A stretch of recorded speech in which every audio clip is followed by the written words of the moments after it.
Good afternoon. The March 4th meeting of the Thousand Oaks Council on Aging is now being called to order. We will now have the Pledge of Allegiance. Ron, will you lead us?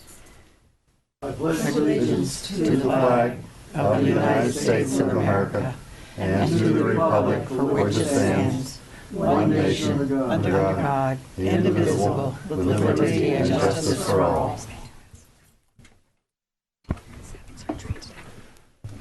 Okay, we'll now have the roll taken by Staff Liaison Francine Spriegel. Please say here or present when I call your name. Commissioner Allen. Here. Commissioner Fotheringham. Here. Commissioner Gorbach. Here. Commissioner Hagee. Here. Commissioner Healy. Here. Commissioner Kopaz. Here. Commissioner Norkin is absent. Commissioner O'Connor is absent. And Commissioner Shentas is absent. Thank you.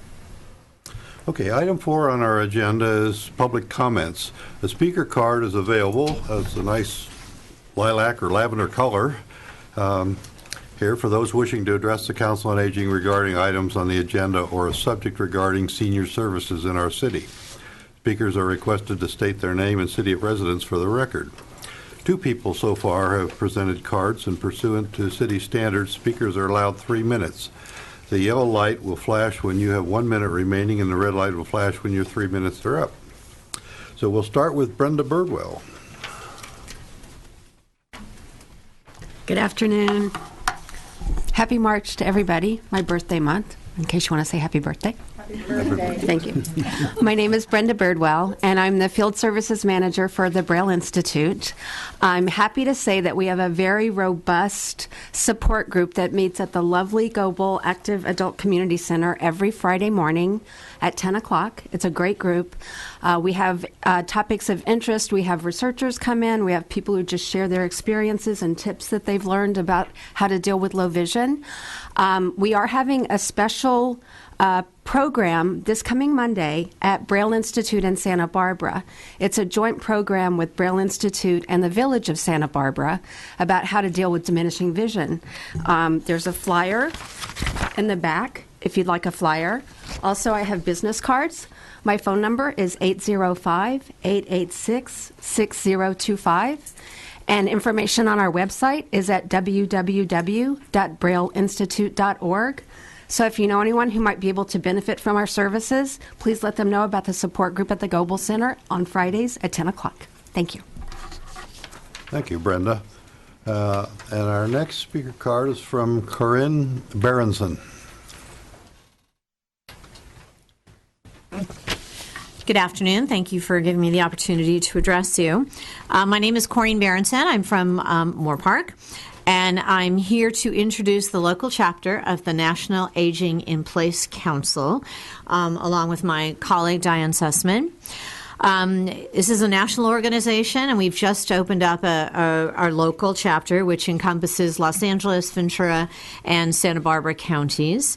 So we are trying to grow our chapter. If anyone's interested and shares our goal of helping people age in place, we certainly welcome their interest. Our mission is to provide the local community with knowledge and resources on living an independent and healthy life through collaboration with a network of professionals from the private, public, nonprofit sectors, and to help people age in place wherever they call home. Our goal is to provide that one-stop shopping so people can just call us and we can direct them to other resources or understanding the resources in our communities or be able to help ourselves with our members.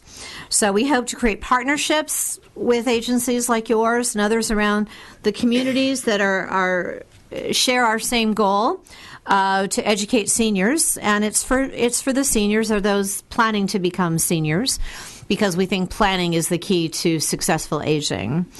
We're looking for more members again, so anyone that shares our goal would welcome to address our group. We do meet the third Thursday of the month in the morning in Westlake. You can find us on www.aginginplace.org.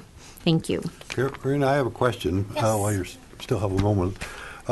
You mentioned that you're part of a national organization. Are there national resources that you make available to people, or are they all I don't know local what sort of resources? national resources we have.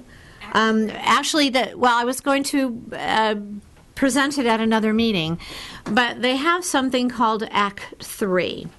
And it can be online or you can print it out, and it's a multi-section workbook that basically walks you through, and all it is questions. Have you thought of this, and this? And it's housing and transportation and insurance and life insurance and funeral plans and medical directives and everything that you need to think about and that you need to be planning for to have that successful experience. And people can do it online or print it out. So that's a really great resource for people to understand everything they need to be thinking about to have that successful experience. All right, Thank you. Okay, I would now like to turn the meeting over to Vice Chair Healy. And we're going to do our commission reports right now, and we're going to start with our report on senior. Oh, my microphone. We're going to do our commission reports right now, and we're going to start off with the Senior of the Year report from Commissioner Gorbeck. Thank you very much. We are in the midst of nomination season for the Senior of the Year Award that will be awarded at a banquet at the Goebel Center on June 4th of this year. So we need everybody out there in the viewing audience as well as here in our auditorium to go online at www.toaks.org/seniors, and the nomination link is at the top of the page. Now, who may nominate? Anyone may nominate. Nominations may come from individuals. So someone said to me, you mean if I see my neighbor always going off and volunteering somewhere, I can nominate my neighbor? Yes, individuals may nominate. Businesses may nominate. Nonprofit organizations may nominate.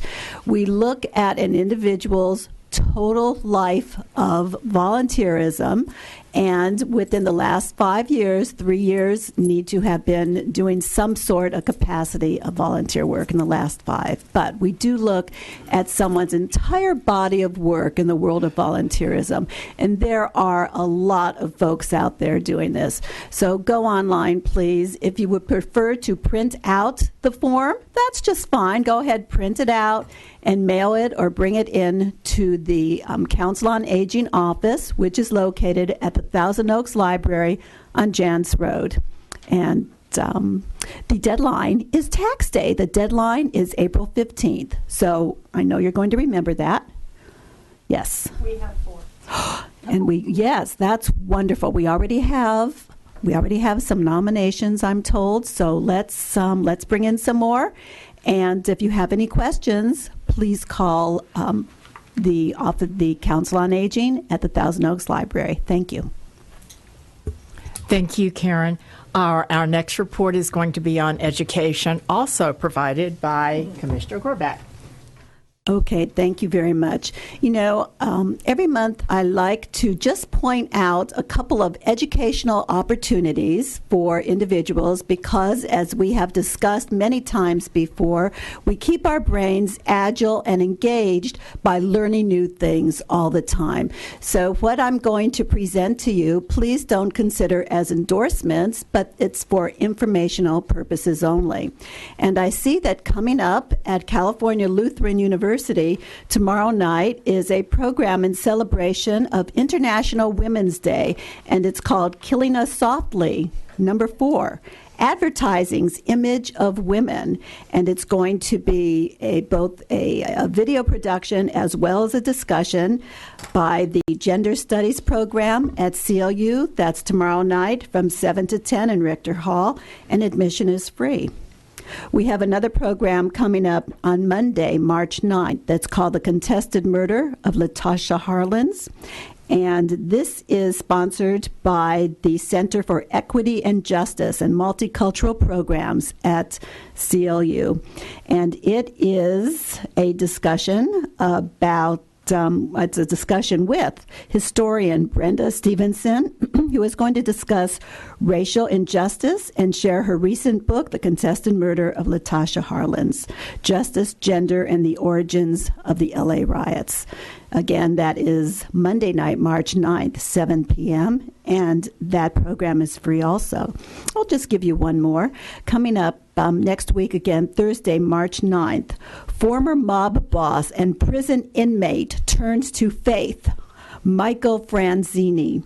And Michael grew up as the son of a notorious underboss of New York's violent and feared Colombo crime family. He was one of the biggest money earners the mob had seen since Al Capone, and one of the youngest individuals on the Fortune magazine's list of 50 biggest mafia bosses. He is going to be doing a discussion tomorrow, or not tomorrow, next week, March 12th, his compelling story of transformation, and it is featured in his autobiography titled Blood Covenants. So that is going to be next Thursday night, March 12th. And I'll just one more. Once you start looking for free educational opportunities, we are so fortunate in Thousand Oaks that there are so many. I'm just mentioning a couple.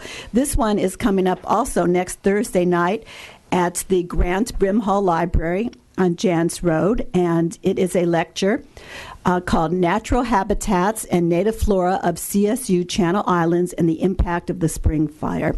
And this is going to be a discussion led by Dr. Stephen Norris of CSU-CI. So keep your eyes open for these educational opportunities and enjoy. Thank you. Thank you, Karen.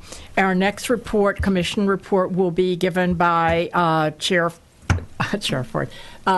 Fotheringham about fraud. Hi, I want to talk to you today because I had a personal experience recently with a type of fraud that I hadn't encountered before. I received an email. The addressee or the return address on the email said it was from the state court. And the body of the email, said that I was due in court 2 or 3 days from the date that I got the email, and that there was an attachment that said you need to open the attachment to get the court papers and documentation on where and when to show up. I knew that the courts didn't communicate by email in this fashion, neither do most other government agencies, including the IRS and so forth. So it was pretty obvious to me that if I opened the attachment, something bad would happen to me, and I didn't do that, so I can't report on what the bad thing is. But if you run across an email like that, that sort of seems strange to you, seems unlikely, it's best to not open any attachments, and you can forward it to the district attorney's office or just simply delete it. But be a little cautious and develop some common sense about who's likely to send you email and who's likely to put it in the U.S. mail with, and certainly the courts would likely to do the latter. So thank you. Thank you, Nick. Our next commission report is going to be given by we go down here, way down. Commissioner Allen. Loretta is going to talk to us about emergency preparedness. Thank you. Yes, I'm going to try to do this each month at our at our presentations, and we do have a wealth of information on our Thousand Oaks City website, and I'm going to try to point some of that out to you. One item that I thought was excellent is you can find it on our city website, www.tooaks.org. Not T-O. Oh, T-O. Okay. T-Oaks. God, I'm sorry, I had an extra. And then if you click on the residents, and then go to emergency preparedness, this PDF form will come up.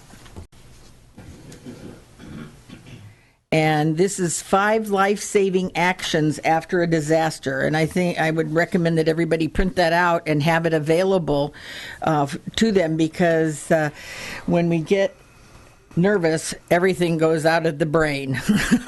So these are 5 items that I think were very important: to do a head count and check for injuries, like after the earthquake in 2014, and have an exit plan for your family, and look at the scene around you in your house, see what kind of things could fall down later and cause injuries, and look for your electric, your gas, and water lines.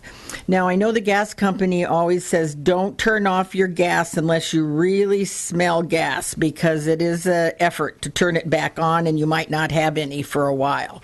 So make sure that you have a wrench near your gas meter, and you can turn it off if you smell gas, because with those two houses that just exploded in New Jersey this past week, it was quite a learning experience.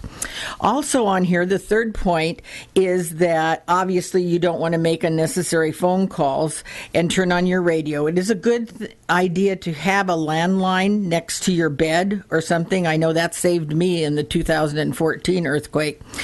And a radio, and you can get those hand crank radios, which are very effective. On this document, there are several stations, KCLU, KVEN, and KHAY, that all will broadcast emergency information. Also, you can get local information from the City of Thousand Oaks or the Ventura County Sheriff's Department, but I'm sure they're going to be very busy too. So the best thing to do would be to have a radio nearby that you can listen to what's happening. Also, and we had a speaker on this earlier in the year, have an emergency plan and a survival kit in place, and have it know where it is. That don't hide it so that you can't find it when you need it. And then the fifth thing is, oftentimes there's not just one disaster, but another earthquake will follow, sometimes bigger than the other one, or another mudslide, or as we've all experienced lately. So be prepared that you might have to do more. There's a ton of other very valuable information, so I encourage you all to look at the city website, click on residents, and click on emergency preparedness, because it's not a matter of if, it's a matter of when. Thank you, Loretta. Our last report would normally have been given by our Commissioner Donna O'Connor, but she is out sick with the flu today, so I am going to do that for her. We have our Senior Adult Master Plan committees functioning, and today I'm going to talk about what the update is on the Assistance and Volunteering Committee. At this time, our major focus is on focus groups, and we are looking into the possibility of establishing a village, of the Village to Village network in Thousand Oaks in the Conejo Valley. There have been no decisions made. We're just simply trying to put together enough information to see if we have adequate community support that would warrant the formation of one of these. If you receive the Global newsletter, which I think a lot of us do, it's on the front page of the paper, the contact information. If you would like to participate in one of our focus groups, no obligation. They will be at the library, Thousand Oaks branch, from 4 to 6 in the latter weeks in April and the first week in May. So please, there's no obligation. We just really want your opinion and on whether you think this could be a workable thing to help seniors remain in their homes and have a little more comfort with doing so. So please check your Global newsletter. It's always good to check it anyway, but it's right on the front, and we also have a flyer inside. So that is what the Assistance and Volunteering Committee is working on at this time. I think that Patty will probably talk about the health and recreation, or we'll wait until Commissioner comes back. Okay, thank you. So you have to say that item E2 has been continued to the next meeting. Yeah. Yeah, item 5E2 has been continued to next week, or next month. We have the Health and Recreation Liaison right here. Oh, I didn't know. I thought it was... So, Oh, okay. Yes. I didn't know. I thought they had planned something. That's all right. all right, my fault. Okay. Okay. He has to call the item and call the letter, please. Okay. Thank you. let's put item 5E2 back on the agenda, and I'll call on Yeah. Commissioner Allen. Okay, thanks. The Health and Recreation Committee is composed of individuals who look at what kind of health opportunities are present in the Thousand Oaks area and also what might be missing. And we spent most of last year on the health part looking at gaps in health care. One of the biggest gaps in health care that we've noticed is not that we don't have it, but people don't know that we have it. So our focus this year is to work with the Council on Aging and the other teams to see how we can, in an organized manner, get out the information about the services available. So I'll be reporting about more on that as that process develops and we decide what we're going to do. Youth versus experience. And yes, now for the recreation side, why don't you go ahead and say it? Okay, the youth versus experience. I don't have my flyer with me, unfortunately. I didn't. But Patty, do you know the? It starts at 3:30. Yeah, I have it on my. Yeah. Yeah, it's okay. We'll do it later. Okay. It's a COU at 4 o'clock. Yeah. Okay, the Youth versus Experience will be at CLU at 4 o'clock on Friday, and it's going to be really interesting. I think that if you can come out and watch the seniors and the kids participate, and the enthusiasm and everything, it's a way to make an intergenerational type of activity. And have people work together, families and friends work together. I don't know if you saw the news last night on one of the, I think it was NBC, but there's a special bond that's formed between this 4-year-old boy and an 80-year-old gentleman. And that's the kind of thing we want to foster through our recreation committee here in Thousand Oaks. Thank you. All right, thank you, Commissioner Allen. Item 6 are liaison reports. In addition to being an advisory body to the City Council, the Council on Aging also appoints commissioners to act as liaisons to various organizations. Item 6A is the Ventura County Area Agency on Aging, and your liaisons to that organization are Commissioner Vice Chair Healy and myself. Today I'd like to talk a little bit about money, because one of the major functions of the Ventura County Area Agency on Aging is to manage federal funds and a small amount of state funds and so forth that come down to support programs that are implemented nationwide, including in Ventura County.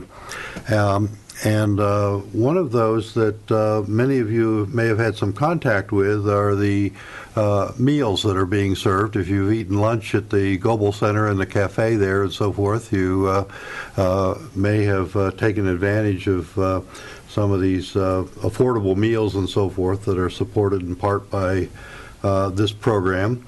There are a variety of other things, such as high cap, if you've had your taxes done and so forth through the Global Center and so forth, that also is supported through there. The Ombudsman program is partly supported through Gray Law in Ventura County. And one of the more recent initiatives is the development of a series of family caregiver centers throughout the county. And there are 2 of them that are in sort of startup stages currently, and Thousand Oaks is, or Conejo Valley is one of those. And there are going to be ultimately 4 of them throughout the county that are being developed in stages and so forth. So this is a little bit the way the VC AAA spends your federal tax dollars and so forth on local programs. I'd like to next call on Commissioner Gorbach is filling in for our Commissioner regular O'Connor. On the CSVP. Yes, thank you. Thank you very much. Commissioner O'Connor asked me to report on the income tax assistance program that's being provided by very capable volunteers through the Conejo Senior Volunteer Program. And if folks need assistance with their income tax, they can get assistance for free. The program is not just for seniors. Anyone with a household income of less than $53,000 a year may get assistance with their income tax. The location and dates have changed from last year. New locations are as follows. Conejo Creek South Community Room, which is across the street from the Goebel Center on Jans Road. The community room is close to the soccer fields. And also so it's going to be there on Tuesdays, Wednesdays, and Thursdays from 9 a.m. till 4 p.m. Again, that's the Conejo Creek South Community Room near the soccer fields on Jans Road across from the Goebel Center, Tuesday, Wednesday, Thursdays from 9 a.m. to 4 p.m. There's also tax assistance at the Newbury Park Library on Wednesdays from 9 a.m. till 2 p.m. For more information, please call area code 805-381-2742. That's 381-2742. Thank you very much. Okay, our third liaison is with the Global Adult Community Center, and I'd like to call on our friend Patty Ham, who will bring us up to date on what's happening there. Good afternoon, Commissioners. Thank you for letting me give you information today on the Global Adult Community Center. It is March, so of course we're going to start off with Tuesday, March 17th, Luck of the Irish celebration. We're going to celebrate St. Patrick's Day with our seniors. It is from 4 to 6, and tickets are $7. We'll be serving a corned beef and cabbage meal. We will also have music. We'll be singing. We'll be dancing, maybe dancing a jig or two. We also have some photo op opportunities, some fun photo op opportunities, and we'll be able to kiss the Goebel Center's version of the Blarney Stone. Who knows what that is? You'll have to come and see. And then we're going to move on to the Goebel Senior Center Commission on Tuesday, March 24th at 4:30. They're going to be presenting their version of Family Feud. And if you haven't come to one of their game days, they're very fun. And they're looking for not only participants, teams, to come participate in the Family Feud, or audience members. And they do have some really good prizes for the participants that play the game. And you can just grab a couple of your friends and come and join. And it's pretty entertaining. It's fun to you can know all the answers in the audience, but when you're up there under the gun, you forget things, and it's pretty entertaining. We are in March giving the State of California Telephone Access Program the opportunity to come and educate the community on their California Phones program on Thursday, March 26th from 12:30 to 1:30. We all know someone who would benefit from a free special phone through the state of California. If you or a loved one misses information in phone conversations, has a hard time holding or dialing the phone, has vision loss, or other challenges, there are free phone equipment available through the California Telephone Access Program, and you can come learn more about that at the center. We are taking reservations at the front desk. You can call 381-2744 or just stop by and ask to be put on the list. All right, thank you, Patty. I certainly hope the local Blarney Stone is a little more accessible than the one in Ireland. That's a tricky one to get to. Item 7 is the portion of our meeting where commissioners can provide any information, comment, or announcements in which no action on the commission will be taken. At this time, are there any commissioner comments? And we'll start with Commissioner Kopath. Yes, I would like to announce that next month, on April 1st, our guest speakers will be Kaio Matsumoto and a panel of speakers from the cancer support community. They will share their experiences and provide information about resources in our community. Please join us. All right, any other comments from the commissioners? All right, seeing none, this is the time in our meeting where we have our guest speaker presentation. As a reminder, questions will not be taken during this portion of the meeting. This is not a public forum, but an informational presentation only. If you have questions for the speakers, please hold them until the end, and the speakers will stay to answer them. At this time, I would like to ask Commissioner Kopacz to introduce item 8, our guest speakers. Today we have with us Doug Miller, a social worker for more than 40 years with experience in the field of administration of child welfare, public assistance, and developmental disabilities program.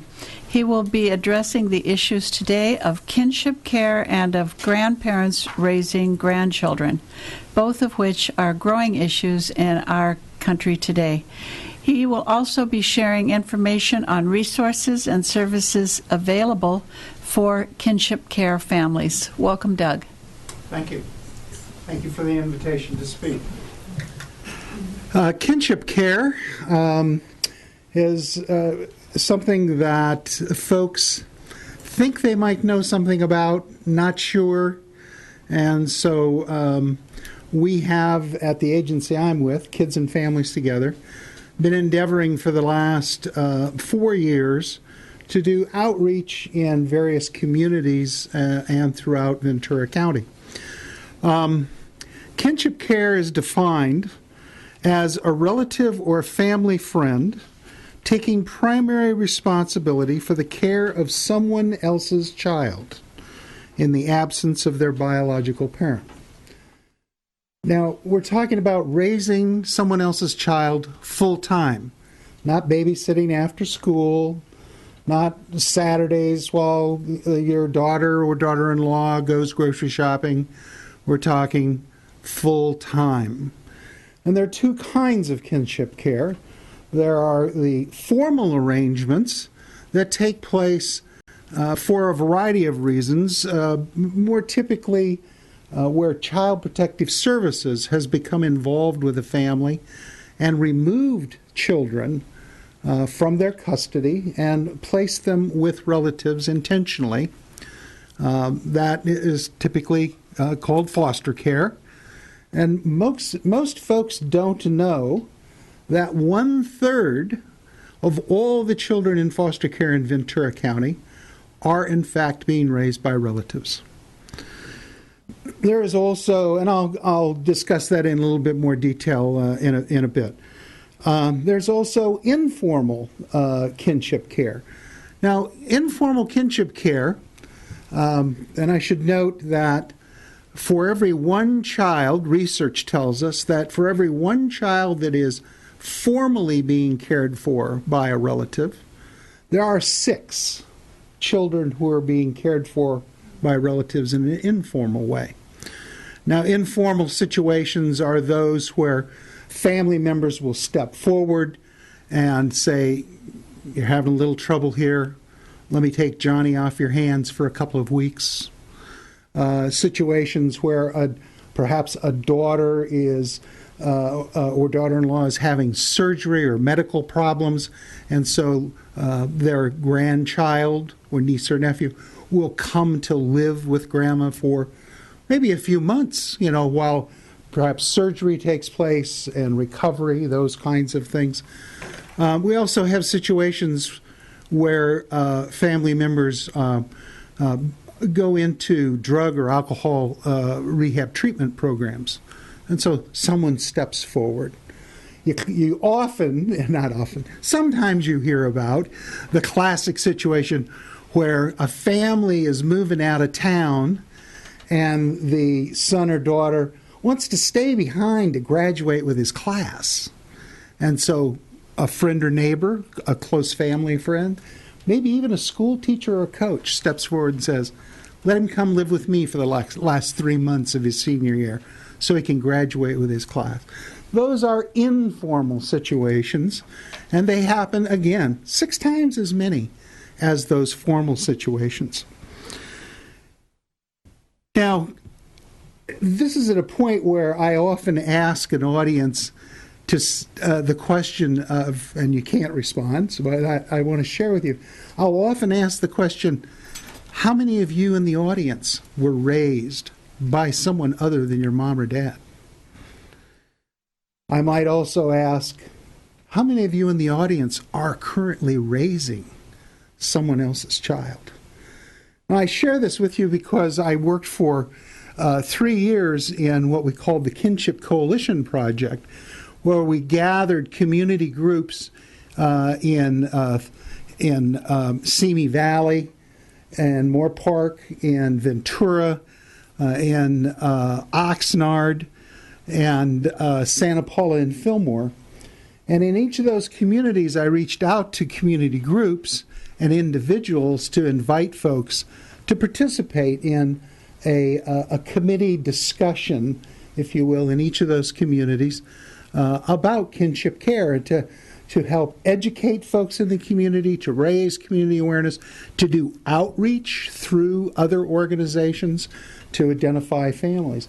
And I would share with you that on probably a dozen occasions, I would call an individual who might be a principal at a school, or a head of a counseling center, or perhaps working in a social services program, and I would invite them to be a part of our committees. And at least a dozen times, the person on the other end of the line said, "How did you know?" I said, how did I know what? How did you know I was raised by my grandmother? How did you know I was raising my grandson? I didn't know. I just knew that you were involved in the community. I just knew that you were a well-respected principal or teacher. You didn't know? So you find that you bump into folks who have these stories, who have these personal stories about reaching out to either someone caring for them or reaching out themselves.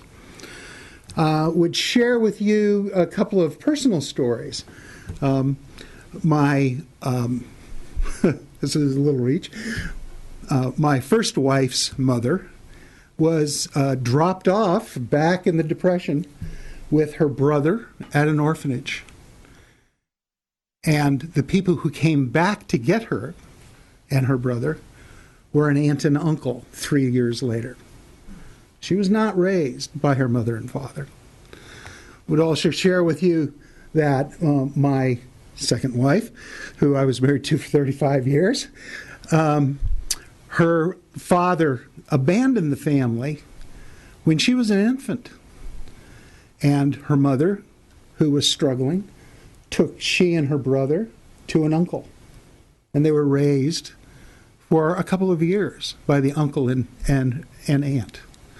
And so those stories touch us personally in many ways that we don't understand until years later how those events impact their lives. My wife became a social worker, and she worked in hospitals and nursing homes and board and care facilities, and eventually was the director of senior programs in Oxnard. Interestingly, our lives had this parallel sort of track. My wife working with seniors and myself in foster care and adoptions. And so at the end of my career, I find myself working with seniors raising related children. So kind of this homage to our careers. So the question that people often ask is why? Why do children end up being cared for by relatives? And I would share with you that in Ventura County, 78% of all the children that we become involved with and all the families are because of Child Protective Services. Now, our organization over a 3-year period that I was involved with the Kinship Coalition Project, served 800 families. 800 families in a 3-year window, and 78% of those were because of Child Protective Services referrals. We also found parents who were incarcerated. We were working with families who the son or daughter was incarcerated. Substance abuse treatment programs, critical situations where the parent was critically ill and there was no one to care for them. We even had situations where parents were out one evening, a couple of situations, killed in an auto accident.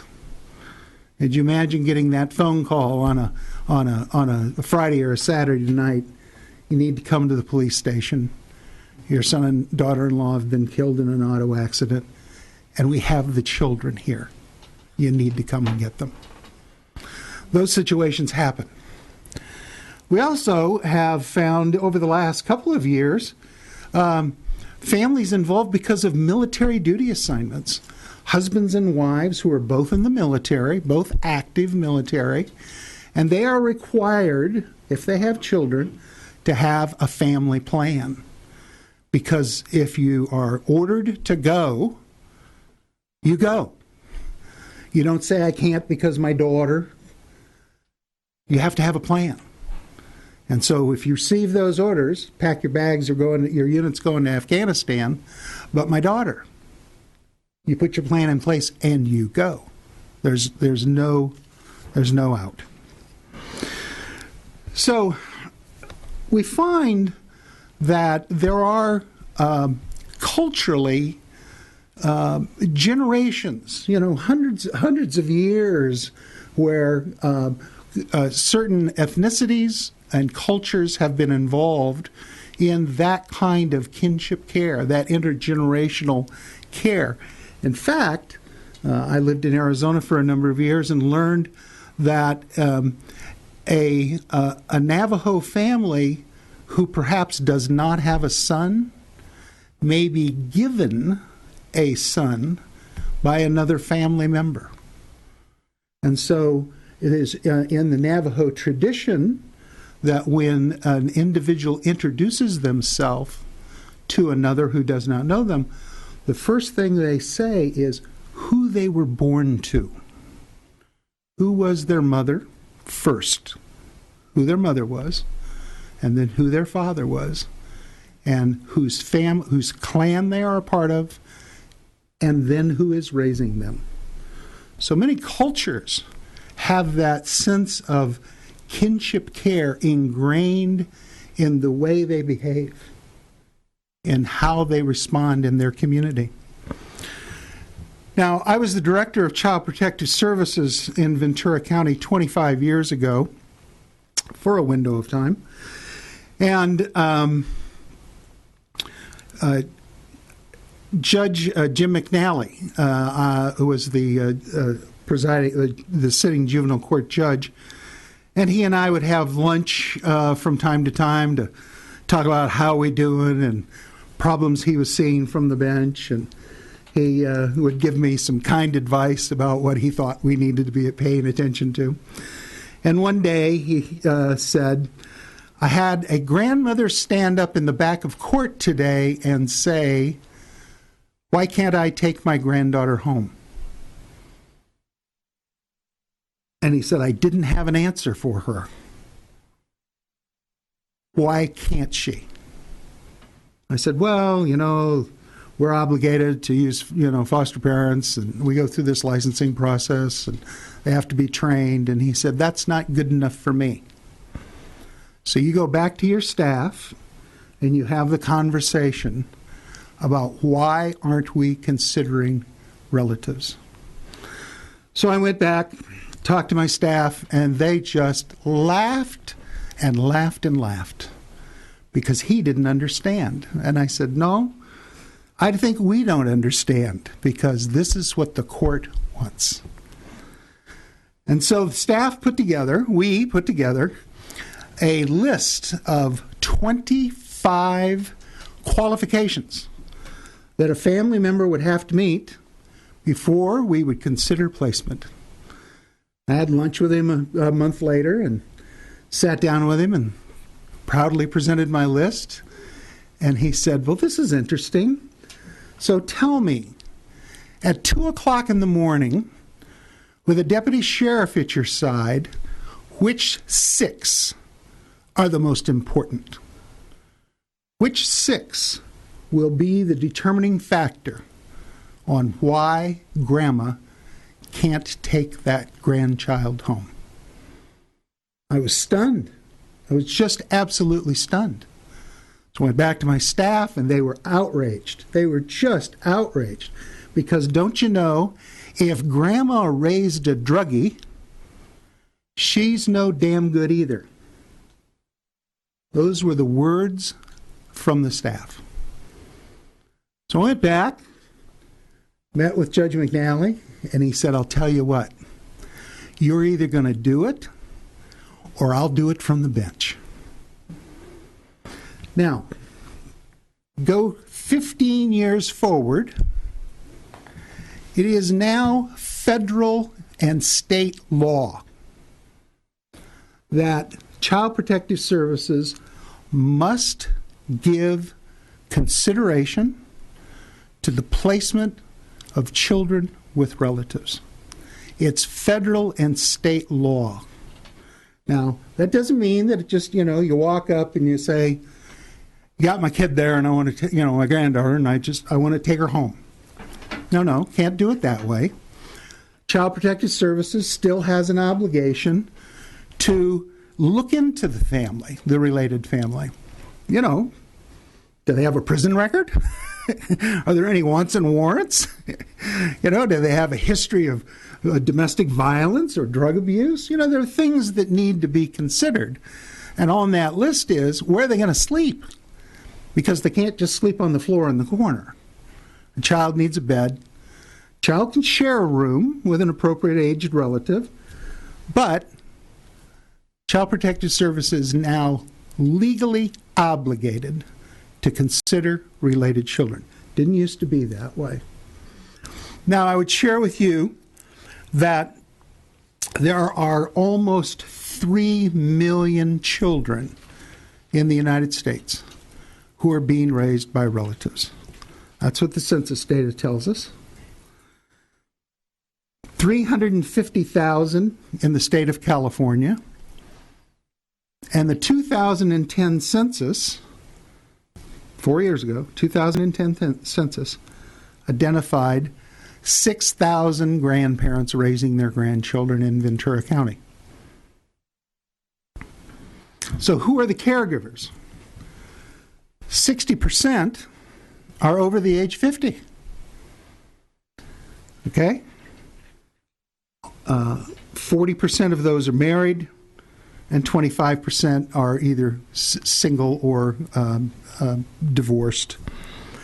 Half are Hispanic, not too unusual, since almost half of the population of the county is considered to be minority, and 37% Caucasian. 60% live on a fixed income. Now think about this.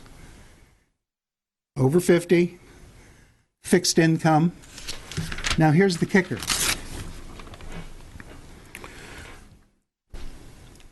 34% of these children are under the age of 5. Okay? Now, put this together. I'm 65 years old. I got a 5-year-old or a 3-year-old or an infant, and I'm on Social Security. That is a big block of the families who are raising kinship-related children. 37% are between the ages of 6 and 12. 21% are between the ages of 13 and 17, and only 8% are 18 and over. Most are only raising one child, 56%. About 25% are raising 2 children. And when we did our research on who are these families, we found that Hispanic and African American families are more likely to be caring for 2 to 3 children, as opposed to Caucasian families, more typically will have only 1.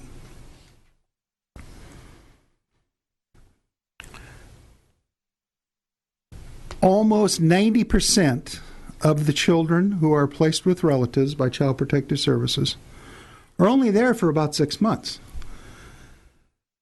Child Protective Services has an obligation, again, by law, to work on the reunification of children with their families. So 88% being returned within a 6-month period. That's pretty good work. If you would think about it in terms of, are they doing their job? 88% are being returned to their families within 6 months. There are, though, some, probably 5% is a close number, who end up remaining with those relatives for the duration. I have worked with a grandmother who is 75 years old, who started raising her grandson when he was 4, and she is still now in his life as an occasional caregiver, and he's 10. And so for 6 years, her life, in the first 4 years, her life was, I get to be the friendly grandma that goes to visit, or he comes to spend an overnight or a weekend.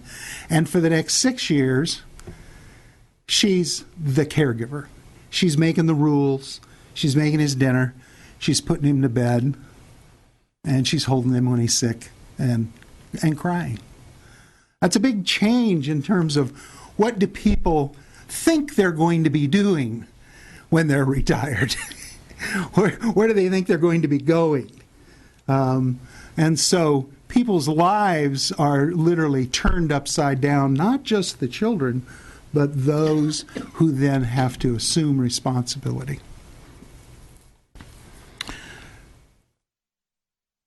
Some interesting things about who are the relatives in terms of age. Again, I spoke to the notion that 60% are over the age 50. A preponderance are women, single women. We find that their situations are where they are perhaps living in senior-only kind of residential areas or complexes. They are, again, typically living on fixed income. They may be in a studio apartment. And so if Child Protective Services says, well, we got little Johnny here, but we can't place him with you. You only have a studio apartment, and he's not going to be sleeping in the corner on the floor. And so then that grandma may well, if she is intending to have her grandson come live with her, is going to have to find a new place to live. She's going to have to get furniture. She will either be receiving financial support as a foster caregiver, officially, formally. And if she doesn't qualify for that, then where does that additional money come from? She can apply for welfare assistance for that grandchild in a category they call non-needy relative. Well, I could apply for non-needy relative if my granddaughters came to live with me. The amount that's given to a formal placement is 3 times higher than the amount that's provided to a non-needy relative. So just to use, for drama, let's say the amount that's paid to a foster parent is $850 for a child. The amount that's paid to someone who's volunteering, the child's not involved in juvenile court, $300. So they're both doing the same job. One's under the auspices of the juvenile court and one is not. I currently work in Thousand Oaks in conjunction with a project with Senior Concerns. We have an outreach program to kinship families, kinship caregivers in Thousand Oaks and Simi Valley and Moore Park. We're currently serving probably 24 families in Thousand Oaks itself, and probably twice as many in the Simi Valley and Moore Park area. I meet once a month. Next Tuesday is our next meeting. We have a Kinship Caregivers support group, and I facilitate that group. There are a dozen folks who come, and we have a little potluck for an hour just to visit and how are you doing, and then we go into a group session. The interesting thing about this group is every single family has either legal custody or guardianship or a foster care placement, or they're a volunteer because of substance abuse of their son or daughter. And we're not talking just, going out and smoking dope and getting high and having fun on the weekends. We're talking heroin. We're talking meth. We're talking really hard stuff. Every single family has now responsibility for their granddaughter or grandson, a couple of nieces and nephews, because of substance abuse. And so it is probably one of the most tragic things in terms of what's taken place in society, the impact of drugs. We have speakers come to the group, talk about child development issues, talk about family substance abuse related issues in terms of the impact of drugs on their families and on their children. We have folks come and talk about the grief and anger that they experience, the sense of personal failure that they experience, and they support each other in terms of things like, so when your son comes and visits, do you keep notes? Do you keep a book? Do you write things down about how that visit goes? Does he come high? Do you make that note? Does he pay attention, or does he just sit and watch TV? Because they're supporting each other in their path. Because some of these families will end up taking custody, guardianship, and adopting. We have 3 families who have, in the end, adopted their granddaughters, their grandsons. We have, I've personally gone to court with 2 families who have sought guardianships because they just are so frustrated with the process and dealing with their sons and daughters that they have to take action, and they do. It's probably one of the last steps they take in terms of their commitment to care for their grandson or granddaughter. So the support and the services that we provide are a peer mentor model. We have 16 individuals, currently all women, who have or are raising grandchildren, aunts, nieces, or nephews. And their work is pretty intense for the first couple of months in terms of getting to know the family developing some trust and a relationship with the peer partner, and helping them establish a plan. What are we doing here? What does Johnny need? Let's get him enrolled in school. Does he have a doctor? Do you have health insurance? Let's go down and apply for welfare for him. Let's get you medical care. All those kinds of things are the problems that families experience. We talk about, what are the barriers? What are the things that they bump into? If they don't have custody or guardianship, legally, they can't get a medical care.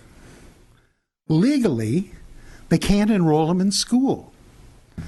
But here's the twist. A child for whom they do not have legal custody or placed as a foster child, if they're taking care of a child in a voluntary way, informal, that child legally is homeless. Legally.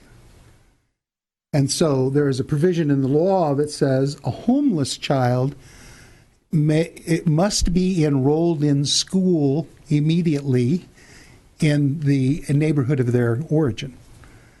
So if a family were to go to a school and say, no, I don't have custody and I don't have guardianship and he's not in foster care placement with me, but under the provisions of, and quite frankly, I forget the law, the specific law, I'd like to enroll him because technically it means he's homeless. And so we have to teach folks how to do these kinds of things. There's a waiver provision that they could get the parent to sign off on that would give them the ability to get medical care. We encourage folks who are doing this voluntarily, we encourage them to get legal custody or guardianship. Now, that can cause a battle with that son or daughter, but can you imagine you're standing out there alone trying to make decisions for this child's life, and you have no legal standing. You have no legal standing other than the fact that maybe you're the grandfather or the grandmother. And beyond that, you have no legal standing. It doesn't give you the privilege without some legal authority. Established by the court. Established by the court. So the problems that families have is obtaining medical care, dental care. Housing is always an issue. Simple things like a bed and a dresser. Can't tell you how many beds and dressers we buy every year for families. Simple things like enrolling a child in school. So those are the kinds of services and support we provide along with our support groups, and we have the ability to steer folks toward counseling services, more often for the kids than maybe the grandparents, but those grandparents need some support as well. You think about someone who might be in their 70s, not medically not very well, and if they were to die, that then means for that child another loss, another tragic loss in their life. And we've had that happen. We've had that happen. So that's the kind of work that we're doing. That's what Kinship Care is. And it's been an interesting few years in terms of my own experience. Thank you.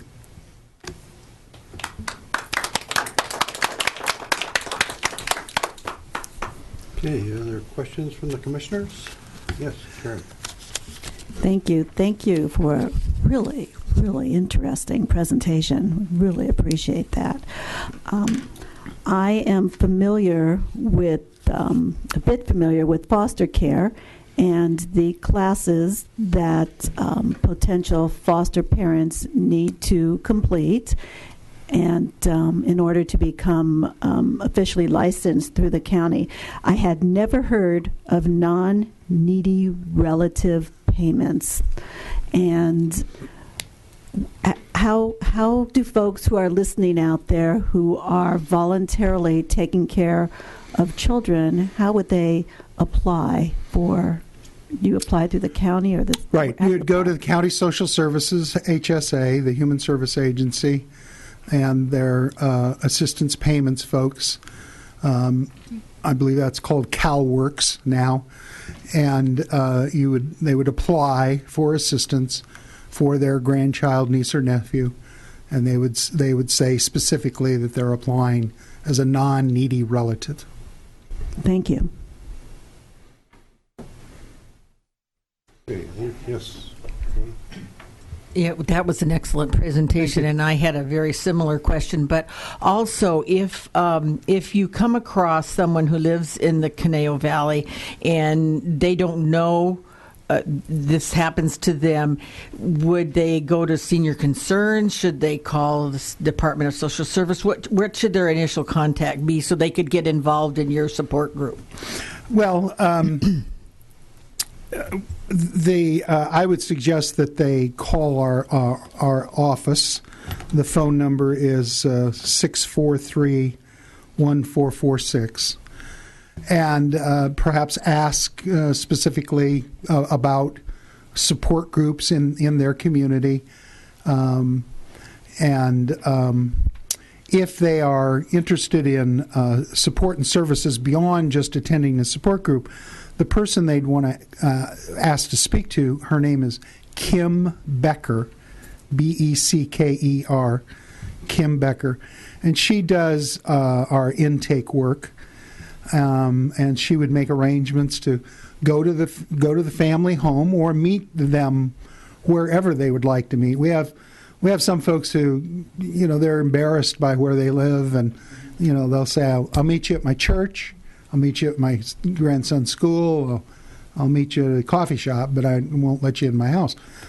A lot of folks just don't trust strangers, and so she would meet with them. Learn about their case and situation, and then return to the office and staff that with her supervisor and make arrangements to follow up with one of our peer mentors. We always send a letter in advance prior to a peer mentor or a parent partner, making contact with the family to let them know that they're going to be their outreach is going to be done, so kind of a heads up. Someone's going to come knocking on your door or calling you, and so that'd be the way to get through the door. Our main office is in Camarillo. We have a clinical office in Ventura, and also do clinical work out of Camarillo, and we're seeking office space at the under one roof site here in Thousand Oaks, and the new one being established in Simi Valley.